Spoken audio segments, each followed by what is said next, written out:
Hey guys, how's it going? My name's Josh, and I just wanted to give you guys a little introduction into what this podcast is about, a little introduction to myself, who I am, where I'm from, what I've done. This podcast mainly focuses on veterans and first responders, people of that nature that have done some significant things in their lives that they don't really like to talk about.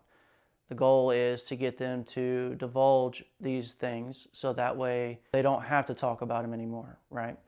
In the sense of, we all know an individual, probably let's go with Vietnam, right?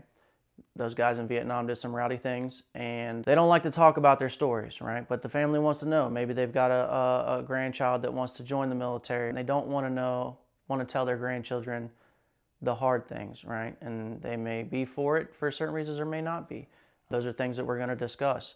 And the idea is to get them to, talk about their hard stories.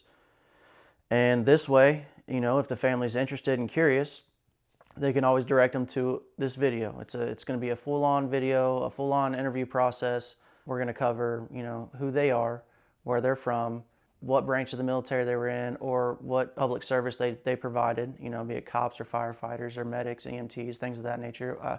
We've got a few people lined up to come onto the show. We're going to talk about why they chose that life and some of the things that they went through, kind of leading up to the point in their life that they're at the interview.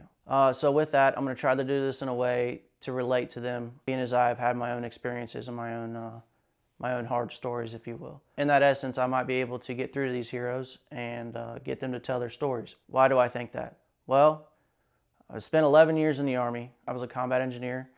Went to Fort Leonard Wood for basic training, came out, went to jump school, immediately into 3rd Brigade, 82nd Airborne Division when it was a BSTB. Was there when it changed to 307th. Went to Hawaii with 29th Engineer Battalion. Was only there for like 2 years, left, came back to Fort Bragg. Only this time I was with 1st Brigade, 127th Engineer Battalion.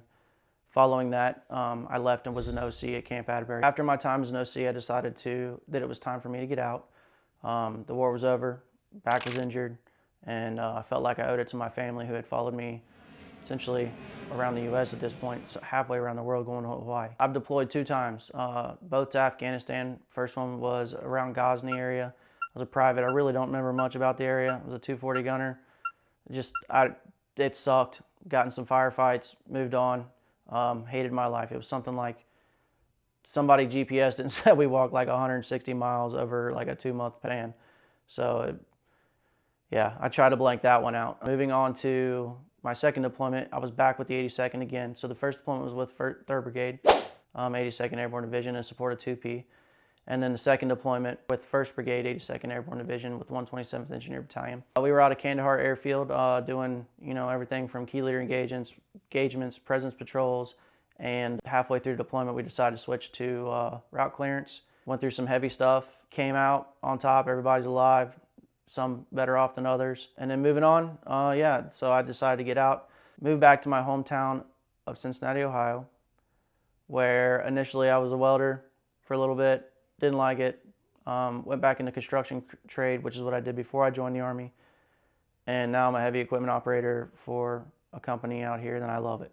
Matter of fact, the owner of the company will be one of the guests on the show. He's a Ranger. He jumped into Panama. He's got his mustard stain. You guys will see him on here as well. This whole thing's kind of coming together. It's only going to get better.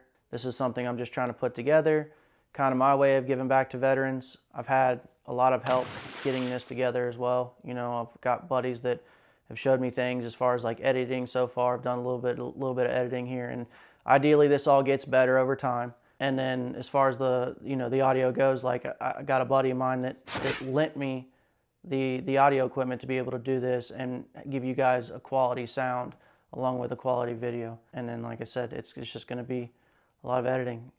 So with that, thank you guys for tuning in.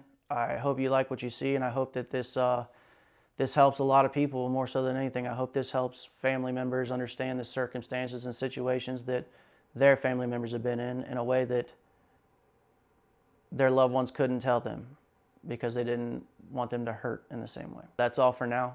Don't forget to like and subscribe and comment. Apparently it helps an algorithm or something, I don't know, just to spread the awareness of it. Let's help these people get their story out. Thank you.